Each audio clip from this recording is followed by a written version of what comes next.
Mike. What a turnout. Wow. Now I know how Taylor Swift feels. This is Yeah, amazing. I think, yeah. And we're paid by the head, so this is terrific, Yeah. really. And Mike Strecker and I I don't know we were paid at all, but that's awesome. it's in the contract, yeah, right, with the blue M&Ms. And we, hey, I've known Mike for 25 years here, and he's Feels longer, but yeah, you're right. funniest guy on campus. And we're going to talk about his new book, Knights of Wade. But I want to talk a little bit about Mike for a sec.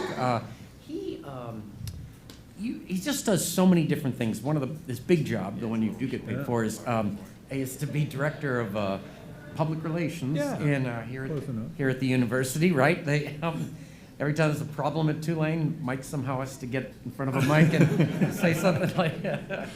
And tell a joke. That's what. Yes, that's right. I don't know where those monkeys are. All right. So I know where they are. they're shopping in Covington. That's what they're doing. And but no, that's of course the big job. But he's also a stand-up comedian. He has written a number of children's joke books, which is really terrific, including one that's specifically for kids in the Crescent City, which is pretty great. And then he was a finalist in 2 Tennessee Williams short story books that he wrote back there. And then here he is with Knights of, what's the other one you did? What other kind of writing? Oh, you did skywriting for a while. I did, yeah. I enjoyed that. It's quite a high, yeah. But now you've got Knights of Wade, which is, I just love this. It's a comedic novel, which I went into Barnes & Noble, and there is no such section. And so I created my own genre. You did. So nobody's going to pigeonhole you. No, that's right. Or buy my book, apparently. No. It's, if B&N has anything to say about it. it's at the 10th. Buy it now. Right. Why a book? I mean, versus all your other assets. Right. Well, it's funny. My first aspiration I can remember after I decided I wasn't going to be a football player, national football player, because I wasn't any good. I wanted to be a novelist. You know, when I first got out of college, I said, "This is it. I know my goals. I want to be a novelist." So naturally, I got a job waiting tables, and because it's writing in a sense. It's a natural progression. Yeah. Not now though. Yes, a waiter for a bill. He brings you an iPad. You know, it's like, wow. You would have been. Do I get to keep this? Yeah. But anyway, so I did. So I wrote novels while I waited tables, and I had no luck at all. So I decided, well, maybe I should do a profession with insurance. Literal and metaphorically. So I started public relations. I started at the New Orleans Museum of Art, and then I got in 1998. I came here to Tulane, and I always kept writing. The first thing I published was some short stories, and then I started performing comedy, and so I was writing comedy for years, still am. But then I got married, and I got married. Let me get this right. And then we had children. All right. Okay. My mom might be watching the live stream. I just want to. Chronology helps. That's right. It really does. Good. And then my wife, who is a teacher, convinced me I would come up with these little jokes for fun and annoyance. And I would tell them to her, and she said, "Kids love these jokes. You have to write them down and send them away, and they'll publish them." And sure enough, after all these years of being, a frustrated writer, they published my joke books, and that actually led directly to the Knights of Wade getting published, because Pelican, who published my joke books, I think they did well enough that they were willing to take a chance. So I went back to my to the Knights of Wade, which I had written many years ago, and revised it and edited it, and here we are. That is, and the book is terrific. I don't read much myself, but I read. You didn't read much of it. It's a wonderful. No, it really. Well, you're a trusted source. I thought the typing was really there. Yeah, you're funk. Just like But I liked about the characters. It kind of, Mike is a great guy, and the characters. They're not. No. I would say they were all flawed, but they were lovable, and you worked with him. I'm not surprised, but how did you decide on that? Yeah, thank you. Someone told me, well, your characters they're pretty flawed, and I was like, do you know any other kind of human beings but flawed ones? Yeah. I think the key is that, to make your characters flawed, because otherwise they're not going to be relatable in the least bit. But also have something redeemable about them. That okay, there's some hope here, and also have people be able to relate to the character. Whereas, well, maybe that's something, I know someone who did that, or maybe if I was in his circumstance and was a character like him, I might do that. So you don't make it, and then you make them funny, if you can laugh at someone, you don't hate them, and quite the opposite, you probably like them even if they're, pretty incorrigiable, unless you're married to them. Should be you. Yeah, that would be my part. Yeah. Yeah. Now, when I was going through the book, one of your most flawed or interesting characters was from Mississippi. Did you do that on purpose? Well, that depends. Is anyone here from Mississippi? Oh, no, wait. All right. No. Okay, but No? It was Alaska, and I just happened to put him in Mississippi and give him an accent. But other than that, I think, we both, I've got a couple of little books too, and I think you and I have encouraged more people to write than really anyone else at the book right? festival. Because they're like, if these two guys can do it, we can. That's right. You look at Ken Burns, I could never do that. Yeah. But that, damn it, I could do that. So Don't mention Ken Burns. They don't realize he's just like in McAllister right right. now. I got to tell you the truth. Ken Burns was in the author's room. He's eating behind me, and I took He eats one- like a pig. No, I did. And I did one of those selfies where he's in the background. Yeah. And, I'm so proud of him. I told my mom, I said, Ken Burns is here. She said, oh my goodness. I said, yeah, I'm at the same time as he is. And she said, oh, sweetheart. Oh, man. So if my mom were here, she wouldn't be here. She'd be like, I really wanted to ask him more questions about the Dust Bowl, but we really didn't get to that. And so, Mike, you've, when you, this is kind of interesting because I've heard other writers say this. You had this book that wasn't really what it is now, but then you kept pulling it back. Yeah. Never give up on a book, really. You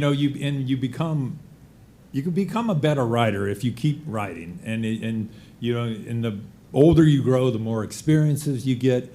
And when I came back to it, I think I was an older person, and still am. And I may age before this question's answered. No, you come back as a better writer, and I think I approached it. And, in ways, I'm glad it didn't get published way back then, because I think it's a better book now. Yeah. And publishers, they're looking for stuff that'll sell. That's what I hear. Yeah, that's the problem. Tell them the story about when you first, you first got at least a bite on that joke book. Oh, yeah. That was, so I sent the joke book away, and I guess I sent it about a half dozen publishers, and I did get some rejections, which is like, well, here we go again. But then I got from Sterling Publishers out of New York. They wrote and they said I'd written 100 jokes, and I figured, well, that's enough for a book. The people I know don't read a lot, right. And those are very short. Yep. So, but they said, well, we like your book, we like the jokes, but we want to make 2 volumes. And I would say, great, 50 each. And they said, no, we want 600 jokes in each one. And can you do that in 6 months? And I had no idea if I could or not. But I always say yes, because later that's true. You can come back and say, I was just joking. Right, yeah. I didn't really mean yes. Yeah. So I did. I got to just writing, and Jillian remembers it. It was awful. No, it was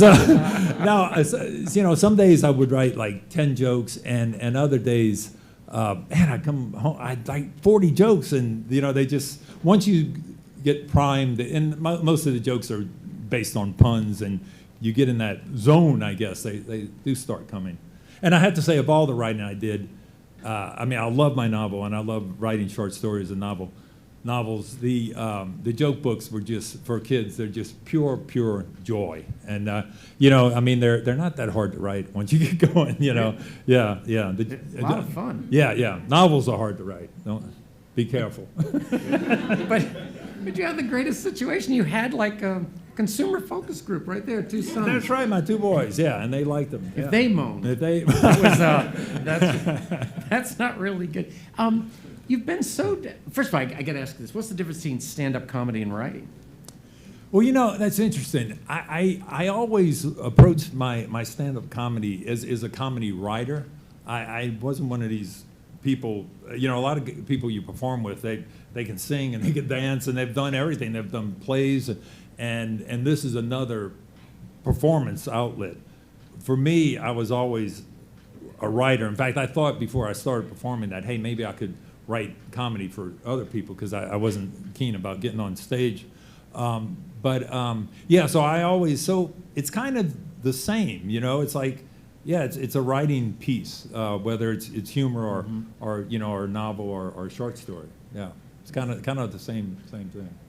And yes, you got to speak the right. Yeah, and I can't read it. Is there another genre, another form of writing that's still left for you? I mean, have you exhausted Technical writing? Is it technical writing? I've come across quite a few instruction manuals that I think I'd like to try my hand at. I have to learn a foreign language, though. Apparently. That's right. The back part of the That's book. right. Sure. Yeah. Translated into 4 languages. Yeah, that'd be great. No, I don't. I think I'm in my zone. You know, I think I'm going to do any romance novels or anything. Not that there's anything wrong with romance. No. And heaven forbid if there's a romance writer from Mississippi in here, please. Right. In fact, you were always referred to as the bodice ripper, which I thought was just great. And but it is. My boys are here, so they don't know what bodice is. No, that's right. Neither do you. So that's right. It was just these notes you gave me, which is so great. But seriously though, did you like? We haven't talked about the short stories, and some of them were really good. Is that something you like? You sound surprised. No, wrong inflection. Right. Some of them are good.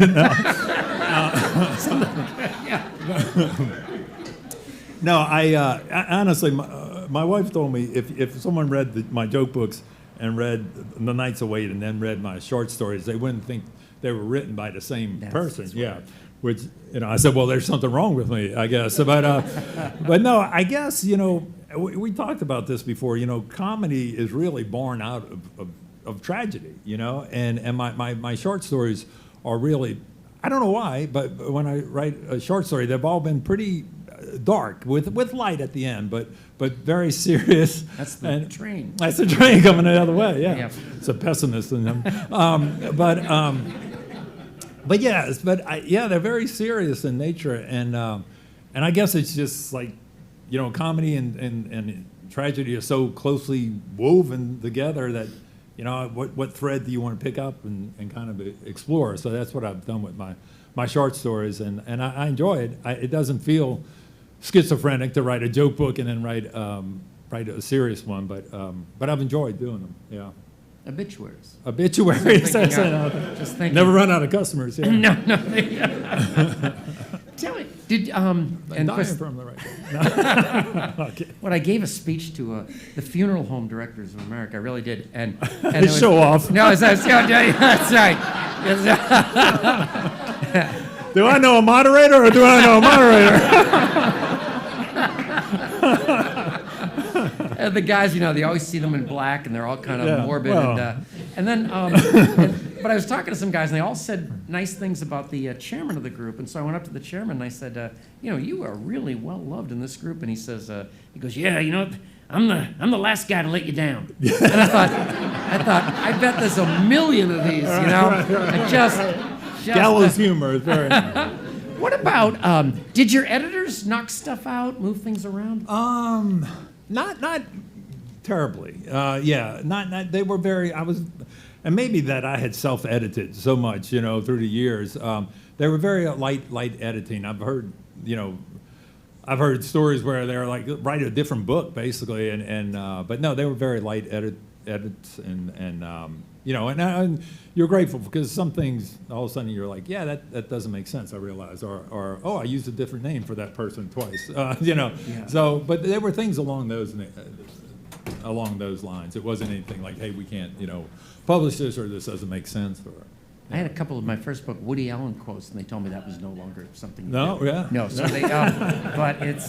Did Woody tell you that? Woody told me that with his clarinet, and no, for new writers though, that can be pretty disturbing. Honestly, it's to take criticism, to Absolutely. take For old writers too. It's when you write something, you're convinced that this is the way it should be, and don't move a semicolon, and but it's not true. Everybody's writing can be improved, and my suggestion to new writers is, or any writer, is to find someone you trust is a reader, and ask them to read your stuff, and it's a very thankless task for someone to critique your stuff, because it's like, hey, does this shirt look like nice? No, you look like a jerk. You don't want to hear it, no. but you need to hear it, because sometimes you do look like a jerk.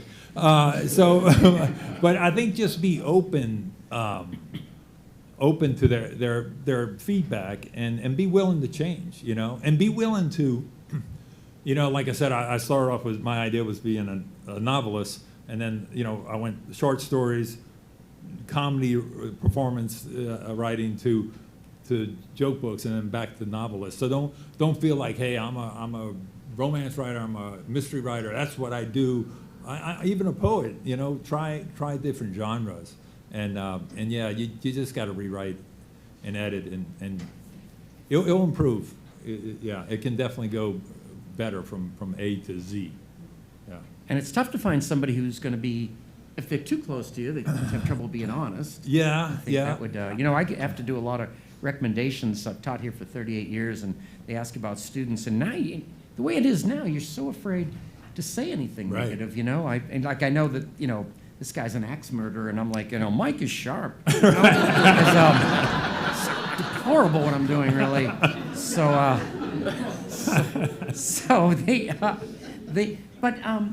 So you bounced things off of people. You laid it low and then brought it back up again. Yeah. What about all of your books, though? I mean, they have some sort of comedic central part to it. Some of them, as far as the kids' jokes, are very obvious, but the other ones are dark. But that you've found some way to lighten it up at the end. Now? Would that be another genre? Could you be a comedy writer and be, I don't know, there must be something other than comedy. I can't remember what that is, but It's not important. Yeah, because that book you wrote on haikus went nowhere, and I want to. But do you want to have the fact that somebody said that you, maybe Jillian said that your books you wouldn't know they're the same author. Do you want that to happen or not happen? Well, I'd like it to happen. I mean, I'd like to be able to, get published in, serious and I think a lot of writers would, serious and humorous. Humorous, what is it? Yeah, word? That's something if I read more, that's what I would be better. I should write that down. But it's funny because, again, my wife, she's a Russian literature major, and she got me to write. Yeah, I know, she's very impressive. Now that is a place you can move on to a job. That is an excellent major. God bless you. That's one of. Well, she got me to read all these Russian novelists, and many, you don't think a Russian novelist, hey, that's going to be funny, but those cut-ups, if they're anything like Putin. Oh, yeah. A big line, you're killing me. Right. But believe it or not, they do have. The Brothers Karamazov, big thick book, but I mean, it's got parts in it that are just hilarious, and so I think I mean, I don't know if they have jokes for Kremlin kids or something. But That'd be great. that might be a niche. I'll try. No, but I think great writing is great writing, whether it's serious or it's humorous. And I'd love to be able to do both and get both published. That would be. But publishers, I don't know.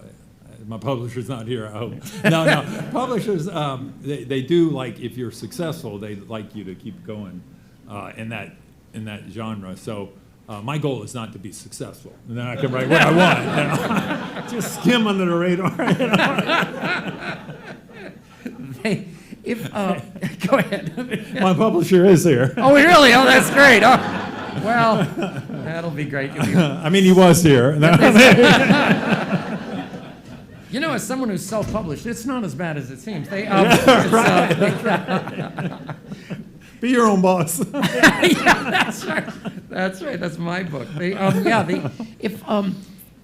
When you start, I've always wanted to know this. Do you start out with a concept and know how it's going to end and write the middle somehow, or is it different than that? Yeah, and I guess it's different from every writer. I've never been a writer that does an outline, and some writers do. Like, I think John Grisham, charts out every character, every chapter, but what does he know? Right.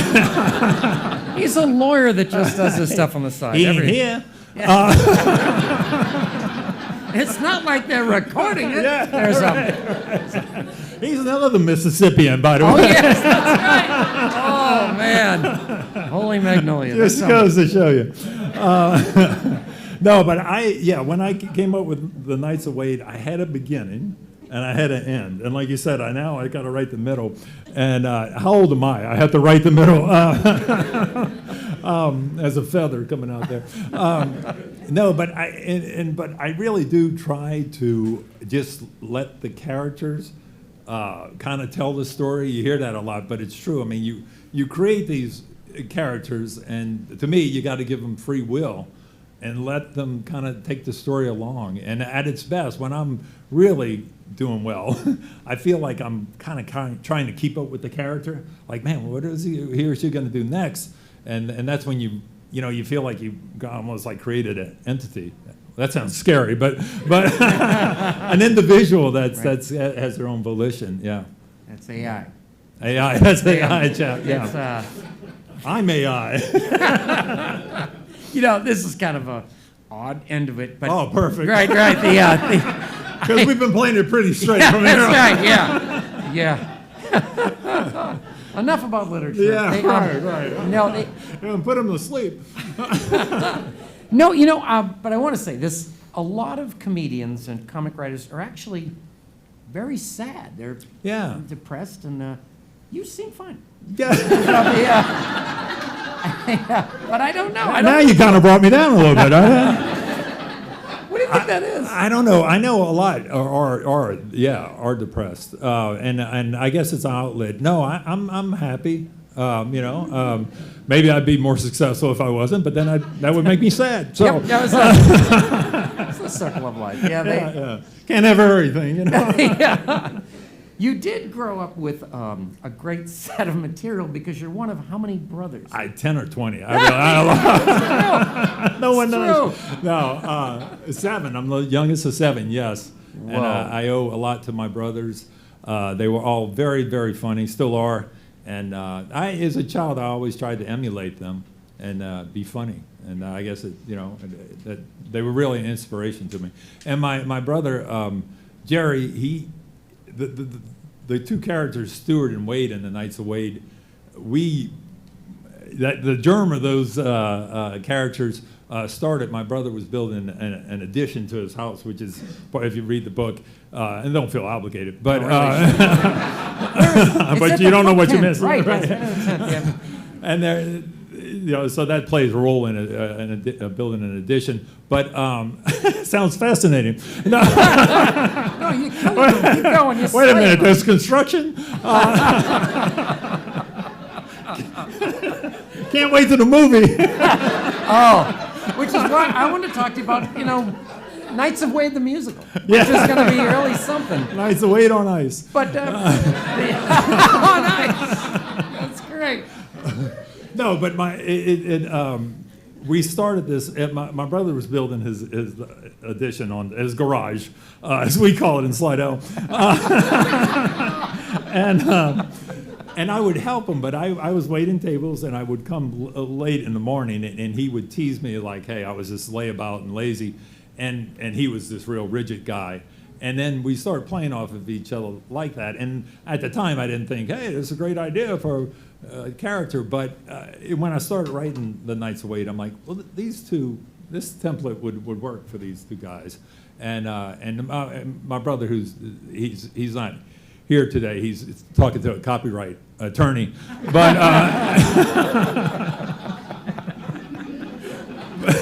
but he's here in spirit, so.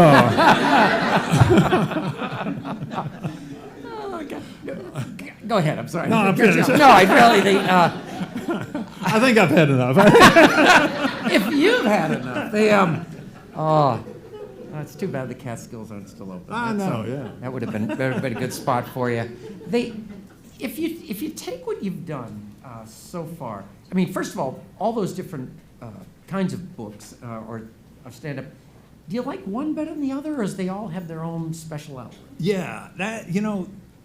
Yeah, that's an interesting question. Again, like, would I want to be a famous stand-up comedian or a famous writer? Writer's the word. Yeah. Or, a model. I mean, yeah, that's right. Hand model. I am model, yeah. I don't know, because they all come, like I said, from the same source, from a writing source. So it feels like the same thing, even though I know they're different. But I don't know. I take the one with the most money, I think. Yeah, that's right. Which is, they're all pretty much zero now. But so what do you do it for the love of it? Is the that love what that of says? it. Yeah, Yes. That's the expression you're supposed to use. Yeah. Again, my publisher is very glad to hear that. It's just love, Scott. That's all it is. And for the publisher, what's the cost of each of these books, Mike? Oh, it's a low, $19.95. That's right. Yeah. That's right. Yeah, $19.95. But that's not all you get. That's right. That's pretty much all you get. A bookmarker. No, we can't. They gave bookmarkers away. Did you see that in the author's room? Oh, wow. They're going all out. No, if... I don't mean to be not grateful. But No.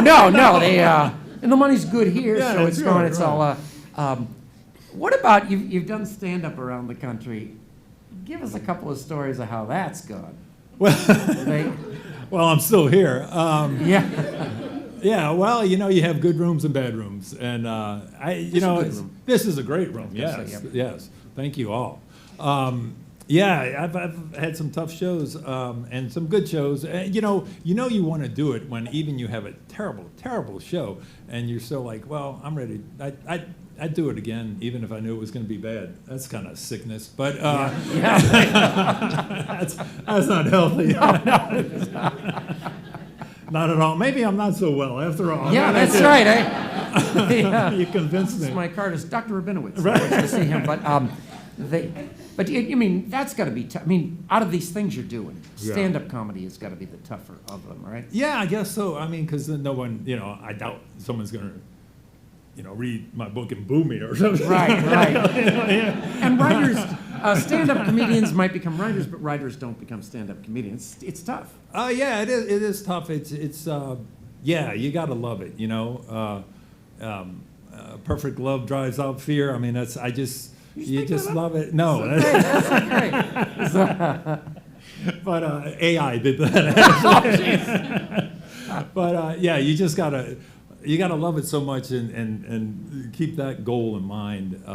And honestly, you do love it for the laugh. You all have very nice laughs, each and every one of you, and it's nice to hear. Yeah. And stuffing the audience with your family, I think, is always a good idea. Yeah. That's right. What do you do when you get? You just get nothing, like just crickets. I mean, how do you pull that together? Well, it happens so often, Peter. It's you get less crickets, less bad nights the more you do it, because you do hone. Look, when you go to the comedy show, it's not like they're making stuff up right then and there. I don't care if they're saying, we're improv. They're not. They don't walk up there and say, well, let's see. But, you know, you do hone your act down to where you have jokes that aren't going to bomb. But different audiences, every audience is like a personality, has their own personality. And yeah, when you're there and it's not going so well, it's bad. Because you can't just walk off stage, you know, because then you make less. Right, you even make less, yeah. So you just got to stay in the pocket, and I do try to, even if it's not going well, I try to act like it's going well, and just like, you know, in my mind, just get in a space like, I'm killing, and it starts feeling better, you know, feeling better anyway. When you write, again, I don't think I'm well. No, that's right. Hey, you started this off really thinking a lot of yourself, and this has been a very good visit. Yeah, have you ever been? I think when you write the book, are you picturing people reading it? Just like you do on stage? Yeah, I am, and it's good to have readers. You know, it is because you write for so long, and you're like, well, what will the reader think? Oh, the reader might think of this, or this might be misinterpreted by the reader, and it's just a ephemeral person, you know. It doesn't even exist. But now that I have readers, it's nice to think about, and different people that you know reading it. Like, what are they going to think about it? Or, you know, and then strangers reading it. Yeah. It's good. It's not as immediate as no, it's stage, not. But, Yeah, I guess that's you know, you hope you get good feedback, but that's the thing about and also, you know, comedy is very accessible. No one. I mean, if you're willing to get on stage, you can find a stage to do it, and that's not just true in the publishing world. You know, you can't necessarily find a publisher. Yeah, there's stage that's well, stage is a broad term. Yeah, right. I think it's called a sidewalk. Yeah, I have performed on a bar, actually standing on a bar, and I remember because they had a ceiling fan that was pretty close. And it was like, you know, if you know. And then I did one, this is in Chalmette, not that there's anything wrong with Chalmette, again. Right. No. But there's a guy from Rocky and Collins here. That's where it was. No, the microphone was actually like a handheld like radio, but you had to hold it, you know, like a trucker. And after 35 minutes, you're like, I'm cramping, you know. Then you performed on a bus. I did, yeah, that was good. You really started low. I did. And, I'm going back next week. Okay, this is the toughest one. What if you get hecklers? Yeah, hecklers are the worst people in the world. I heard a comedian one time, they asked him, what about hecklers, what should be done with them? He said they should be taken out, shot, and brought and sat in the front row as an example to the others. So I'm like, and I felt like he was letting them off too light. I remember I was heckled once in a speech, and I just... Shame on him. Yeah, same thing. And I remember just screaming out, I told you to wait in the truck. And, open for interpretation. Yes, it is.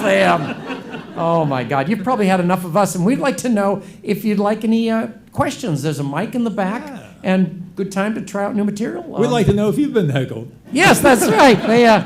What's...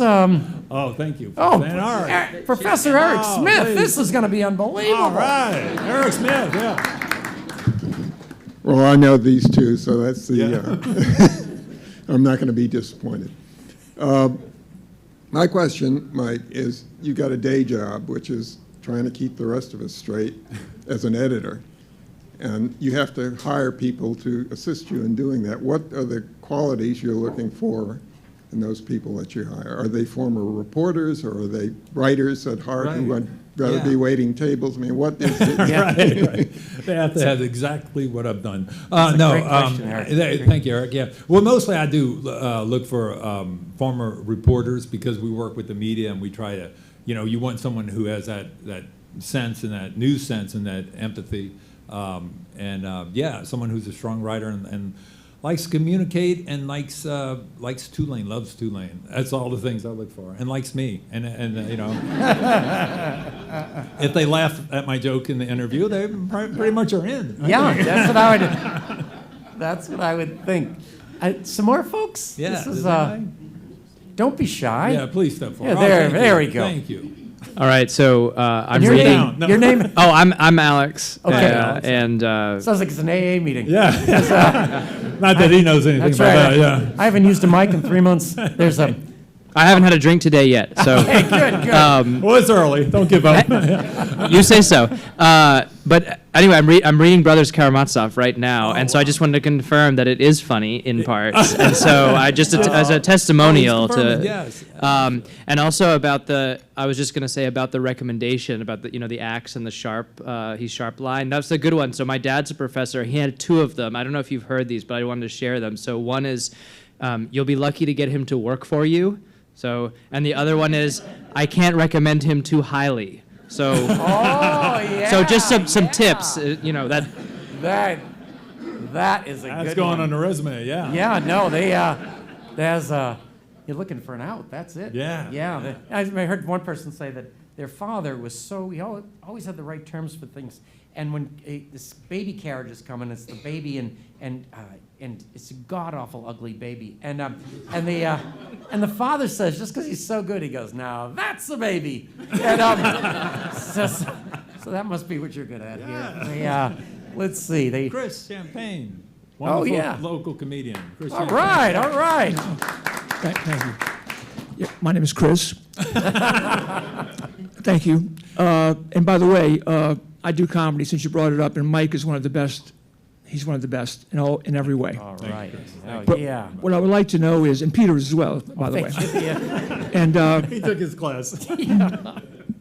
I would like a couple of things. One, I'd like to know what idiot would do a show where he had you standing on a bar. Oh, Yeah, I thought you were there. No, it was my event. I thought so. Hey, the crowd wasn't bad. No, It was the fan. yeah, I know. You're I'm tall. my biggest fan. I was like, Yeah, But you got a haircut, which is cool. I thought that was great. But, that's why I get shorter people to do the shows now. As a comedian, Danny DeVito, I remember that night.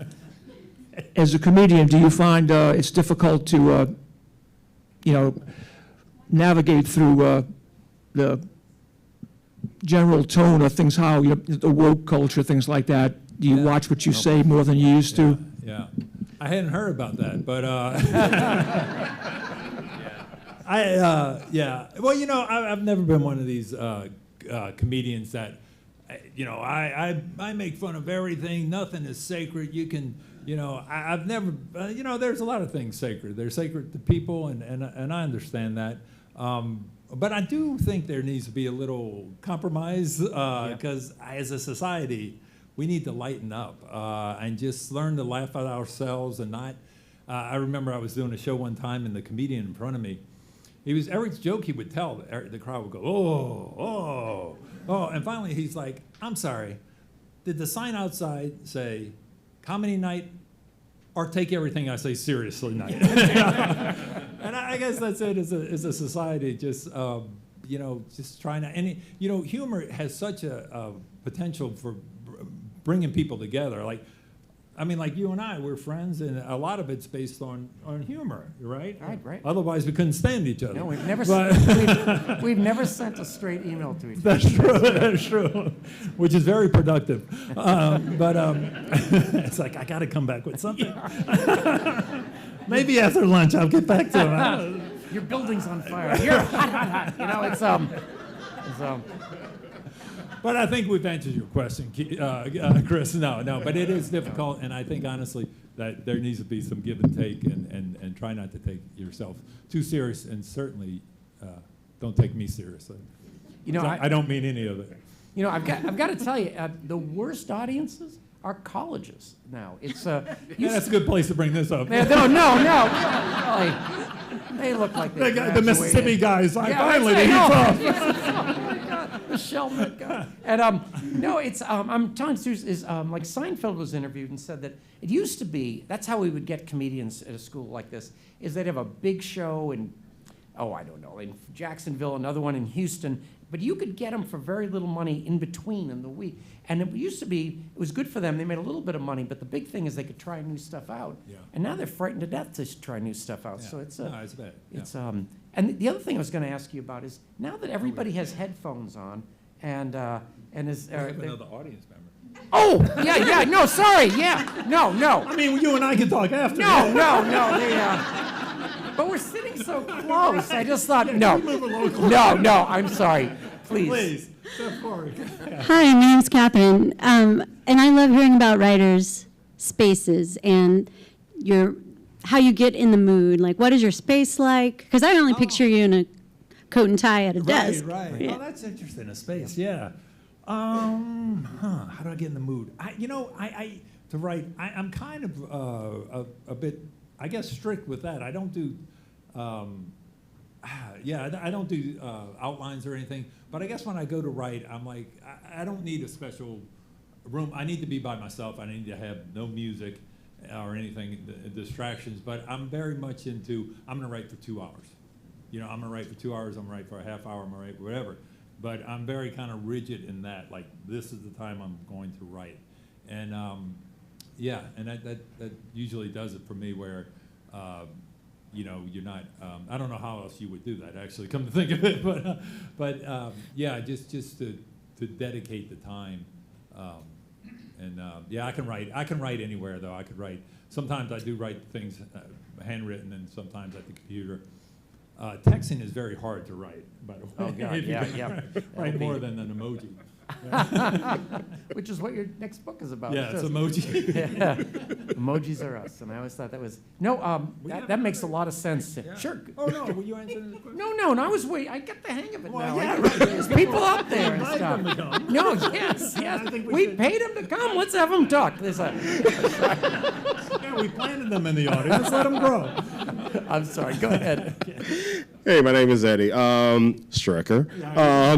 So, question, Mike, is when you're writing and you get to a point, well, if you get to this point where you feel like you're getting frustrated with the flow of things, do you make a decision to push through? Do you kind of step back a little bit? What do you do to really get from one end to the other when you get to those difficult points of writing? Yeah, that's a good question, Eddie. I tell you what, I'm the mentality where I just push through. I don't, and then I notice I only take breaks when things are going well.